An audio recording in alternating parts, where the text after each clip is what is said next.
Welcome back to another Wednesday. This one is delightful. So, well, first of all, why are we not continuing the series? We should be 1975, we should have the battle between Fischer and Karpov. Well, we all know that battle never quite happened, and Karpov won by default as Fischer just didn't want to play anymore. And that kind of makes a parallel with our championship in this year, in 2023, because Magnus he gave up his title, he didn't want to play anymore. And so therefore we have another contest. In that case, we had to wait 3 more years, and in 1978 we had the Karpov and Korchnoi series, which was just insane. And this match right here is just a candidate, at least in recent history, for the most entertaining World Chess Championship match, if not, one of the greatest. We'll see how it goes down. Maybe we're gonna make a top after this one's over. We'll see about that. But I mean, I was just completely, astonished by everything here. And I just want to present you all the games quite quickly and walk you through what actually happened in this World Chess Championship. But before that, let's show you the scores of Jan and Nepo before their World Chess Championship match. As you can see, Nepo had a slight edge in Classical, also in Rapid and Blitz. In totaling, he has 5 wins over Ding, but that's not a lot. In Classical, only 1. And the game number 1 was, something we didn't expect. Nepo here went for a novelty, bishop takes on c6. And this is a little bit more rare than other setups, and I'm not gonna spend too much time on this. This has been analyzed on many channels that are better than me at analyzing pure chess. I'm just here to give a historical grasp on everything, but also present the games.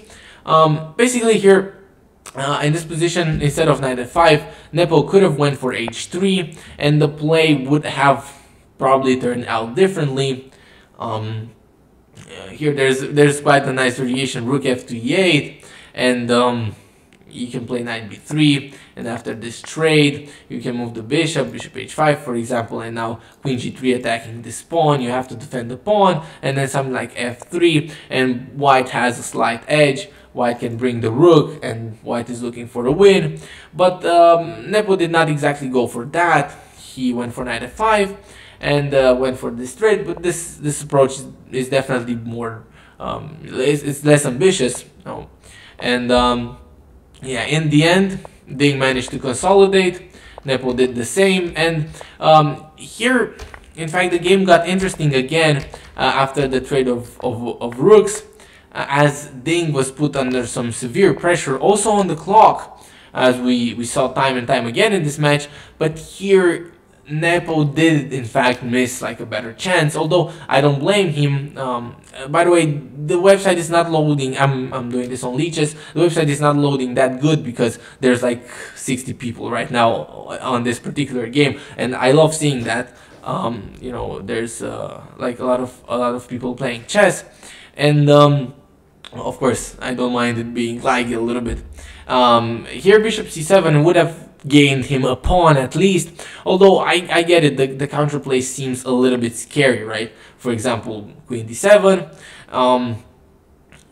but David Navara says white has at least 2 promising options here. That's either knight f4, right, looking for a trade right away while the knight is defended by the queen, or you can also play something like bishop to c3 and look forward to something in that variation.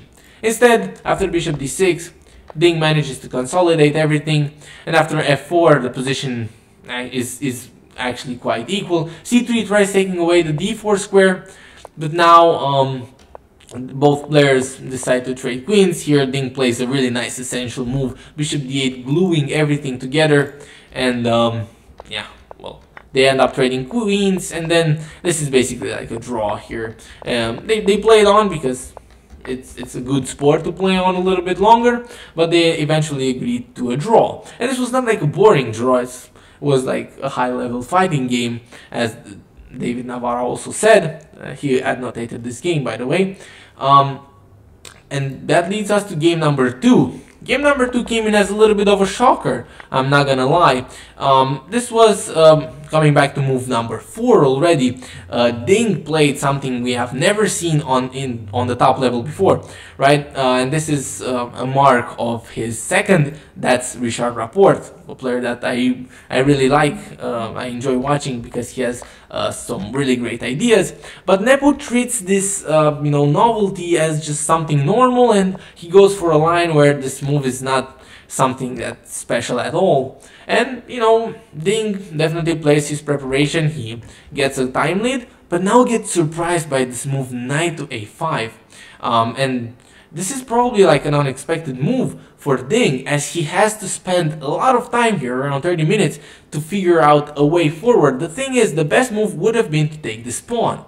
Now, I know that to us, right, low-rated players, it just seems like a no-brainer. You just take a pawn.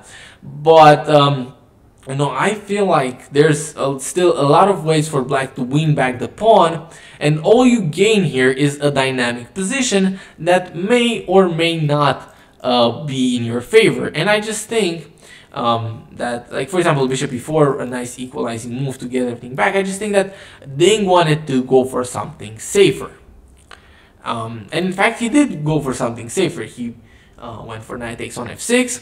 But this allows Yan to consolidate, and after this inaccuracy here, even lets him gain the initiative. And it's not at all a happy position for Ding now. Look at all this pressure that's coming his way. We have rook to c1, and now castles. And now I'm going to do something quite weird, I think. I'm going to flip the board, actually. And we're going to see it from Jan's perspective. That's a little bit of a spoiler, but I'm pretty sure you're familiar with the results by now. And rook to e1 here, another mistake. And how would you punish this mistake? This all dates back to bishop d3. Here there was like a really complicated line, queen to e1, attacking the pawn. But now you can also play a move like f5. And also, if you don't want to play f5 after the queen e1, you can probably... well, you don't really have any other better alternative. f5 should be the move to go. The thing is, this capture, of course, is not wanted as you hang the knight. At the same time, you cannot really capture the pawn right away, because if you dare to capture this pawn, I'm just gonna capture back, and after you're gonna capture back, I'm gonna take here. I'm gonna attack your knight. My pieces are defended, and it's still gonna be a little bit, not nice for you, and I'm gonna get my initiative. Yeah, and after f5, you have to play something like king h1, right, trying to prevent everything. You cannot capture on e4 if both these pieces are defending that. And then probably something like bishop d6 would be played, trying to add further attackers to the king side. But yeah, the variation was very complex, and Ding just miscalculated something and played bishop d3 first. But now Nepo is able to get out of the way and punish him with f5, come back with the knight, and now here he plays really a move in style. He takes the bishop and now takes the pawn and sacrifices the exchange, but he just gets the W. And a really nice game by Jan. Nepo resigns because a queen is coming and you cannot really do anything about it. So Jan shocks us with a win, and after the rest day, he has the white pieces against Ding again, and they went for a queen's gambit decline. This is not something spectacular, and yeah, they just played a normal game. The game got a little bit exciting here as Ding managed to finally consolidate and play the move c5. Also here, Jan, instead of going for the move knight f4, which was definitely more optimistic here, because if you take the knight, you open up the rook, and you open up a lot of opportunity for white to attack. Also, you can, again, the game is filled with complicated variations that you always have to take in account. For example, e takes d4 is just completely playable because the knight is not hanging as the black knight is pinned. So you have to take in account everything as you make these moves. And again, I don't blame Nepo for maybe choosing just a simpler variation. if he didn't really see the end of that, because you have to evaluate certain variations until the end, and you have to see how are you feeling in that respective position. And Nepo just decided to give maybe some initiative up, and even though Ding is the one pressuring right now, Jan also finds a nice defense here, and this was Ding's last chance to kind of go for something that might be more ambitious and take this knight. Rook takes d4, keeping the structure clean, and then again the variation is quite wild as well. b5, you bring in the queen, and then you try to pressure white with b4, and white has to respond, and probably try to make a compromise, but this would have been Ding's best shot at doing something. Instead, he went queen f6, and then the players just repeated moves, and they agreed to a draw. But what came after this game number 3 is nothing short of spectacular. So, Ding has the white pieces now, and he's gonna play the king, like a 4 knights in English opening. And that's a little bit of a shocker as well. E4, I mean, this has been played before. It's not like it's something new. Even Rapport, like this is a game that Rapport played up until this point, and that game Rapport continued with h4. So it's still, again, something that they have looked at. And right, if he second played it, then he played something more in his styles, castles. And Ding definitely knows this position really well. Let's see if he can just outplay Jan as well. And Ding just creates this very beautiful idea here. After c5, he makes this beautiful center. And Anish basically, I've heard this on the live stream, he made a philosophy that it's basically only beautiful if it works. That's what he said. And if this works, then it's beautiful. And so all these moves, bishop e4, queen c3, they set up this move bishop to f3, and now Ding is in control, and he basically reduced Jan to being very passive right here. But here Jan had a chance to do something. He had a chance to play bishop g6, and the move bishop g6 is just like a kryptonite for white's Superman, because now you cannot put anything into e4. If you put anything into e4, I'm going to take it with the bishop, and I'm going to be left with this strong knight that's doing the greatest job in the world, blockading these pawns. I'm going to play a5, no more play on the queen side, and then I just have to secure my king side with a rook, a knight, and a queen, and that should be enough. But instead, Jan went for something here. I don't understand what exactly he saw here or he missed. But after queen h6 and now knight d4, this is a mistake. This is a famous mistake. I'm pretty sure you know already. But g5, even like on the live stream, g5 was just screaming to be played. I mean, you defend the pawn and you keep your head up a little bit. You're not losing. I mean, you're in the worst position, but you're not losing. But with knight d4. And he saw that immediately. You have this beautiful exchange sacrifice, and now the knight becomes much stronger than this rooks. I would dare to even say combined. I would even dare to say combined, because Anish was even saying, like, look at this position. White has so much time. Black is so tangled up that white can even bring in like the king. It will take so much time for black to even activate his queen, and that's the only piece that he can activate. And Ding being obviously a good sport, he actually went for the win instead of trolling Jan a little bit until he resigns. But yeah, he eventually won the game, obviously. And yeah, well, that leads us to game number 5, which again, the games are getting increasingly surprising. Jan has the white pieces. He goes back to an e4. We have another Ruy Lopez, but this time a d3. In d3, this is an anti-martial, right? It's something different. It's no more bishop takes on c6. And, well, c3, h3, and now a4. Again, going into really sharp territory here. There was a game between Firuza and Anish Giri that continued knight a5, c5. But now, here comes bishop g5. And this is a novelty.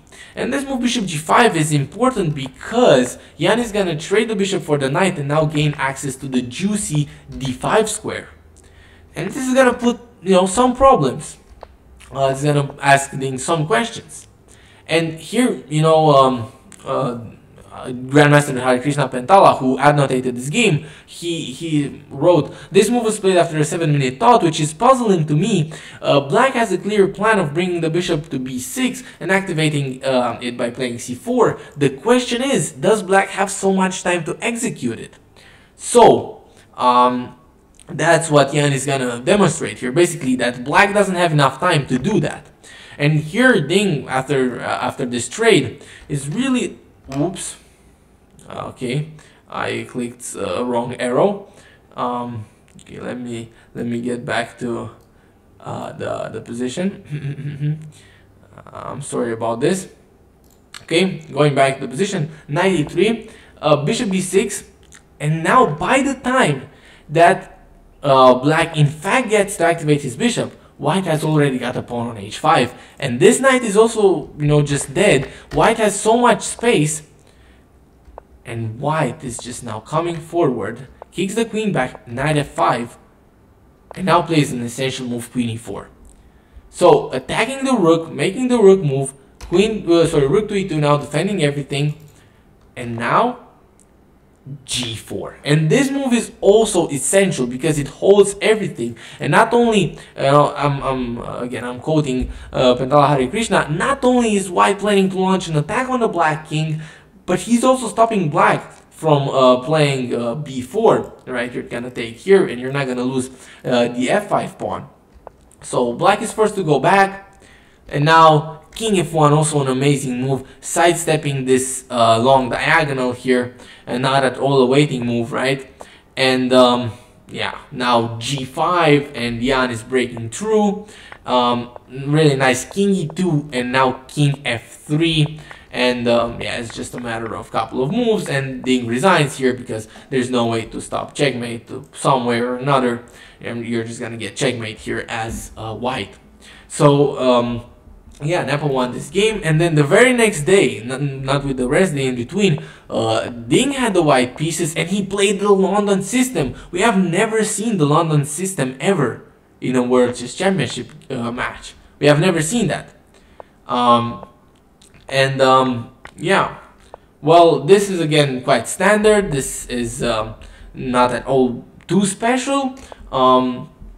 Ding gets a really nice position, and here this move a6 comes back to bite Jan a little bit because it gives Ding space, number one, and number two, just some easy development.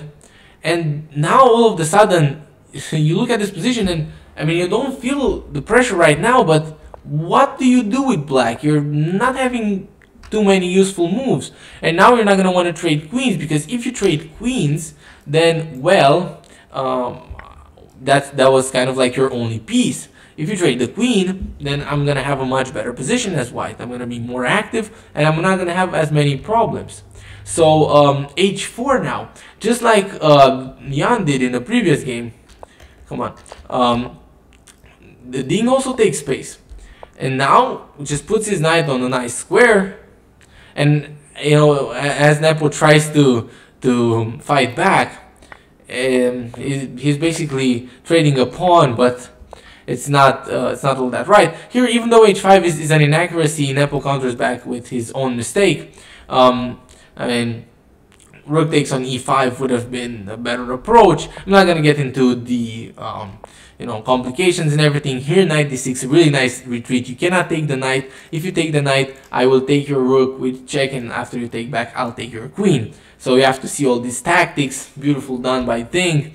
And yeah, Nepo tried, I mean, to fight back a little bit, but ultimately Ding found a really beautiful line here with this move d5. And yeah, well, queen c7, and I think you are all familiar at this point with this beautiful checkmate. I mean, this is just a sample. This is not what happened. Jan resigned in this position. But for example, if you don't make a queen, if you go for example queen g5, the checkmate idea is beautiful. You take the rook, and after king takes, you come in with check. And after the king goes here, you come in with check. And if you can imagine that position, I'm a little bit sad it doesn't want to load, but if you can imagine this position with the rook over here on f8 and the king on f7, you would see that the pawn takes away this square and the knight takes away that square, and of course the rook the whole back rank, and it creates a beautiful, beautiful checkmate net. And that brings us to the last game. So the score this time 3-3, but you have like only 2 draws. It was crazy. And yesterday, sorry, not today's, yesterday's game. And this game also caught my eye because this is the French defense. And if you remember the parallel with the 1978 World Chess Championship, you would see that the last time the French defense was played in a World Chess Championship was exactly in 1978. I think it's not a coincidence. I'm just making some nice parallels, but definitely it doesn't have anything to do with that World Chess Championship. I think it's just a surprise, and it's definitely a surprise because Ding gets just the French dream. He gets a beautiful position out of the opening, really solid, but here he plays something wrong.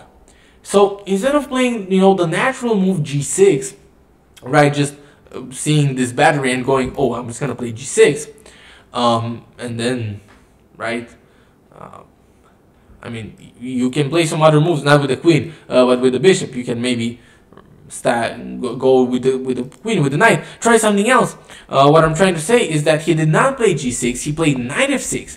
But now queen h4 is possible all of the sudden, and you cannot move the knight anymore, as this would be checkmate. And this gives Jan just enough time to come in and harass Ding a little bit. And after rook 8 to d8, there has been a lot of talk. I watched on the live stream. Anish, Daniel Naroditsky, and Tanya were all discussing these various lines with knight g4, and after knight, obviously after knight takes would be checkmate, but knight g4, and there were a lot of lines here to cover. You would sacrifice the exchange, and then, right, it was really complicated. Or you could play something like bishop g5. You could even play bishop takes on h7 and then capture just the pawn and be happy with that. But then black would have a counterplay, and instead Jan just played a really chill move, rook d1, as I call these moves. He basically put the burden of answering on Ding again, and then he found this nice way to evade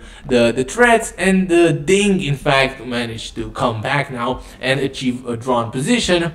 Not only a drawn position, he even got a more pleasant position. Even though he's down a pawn for the exchange, he has this beautiful bishop staring down, plus he has no problems on the h-file, because, you know, white is never threatening to take the h7 pawn. Even if he took that pawn, he would have no access on this h8 square. And Anish pointed out a very beautiful game between Kerish and Smyslov. I think it was the 1963 candidates tournament, or 1953 candidates tournament in Zurich. I looked at that game actually prior to this game, so I finally got a chess reference home. Oh, I felt so smart. It was basically a game where Kerish lined up all of his pieces on the h-file, but Smyslov managed to defend with just a queen and a bishop, because you have no business here. Plus, if you just take the pawn now, I have rook to d1, and it's very unpleasant. In fact, you're gonna lose as white here. So Nepo identifies that correctly, and here we have seen potentially the greatest meltdown in modern chess history, as Ding played h4, and after g takes on h4, he simply sat there and he couldn't make a move. I'm not blaming him or anything. I mean, I also happen to freeze sometimes. We all have these problems, but I mean, he just froze, and with like 8 moves to go, he was left with a minute on the clock, and you can only expect disaster with these inputs. And here comes the blunder. He loses the pawn, and yeah, well, I mean, what can I say? It's not even about the game. Just like Anish Giri said, it's not even about the game. It's just Ding, I think his brain simply stopped working.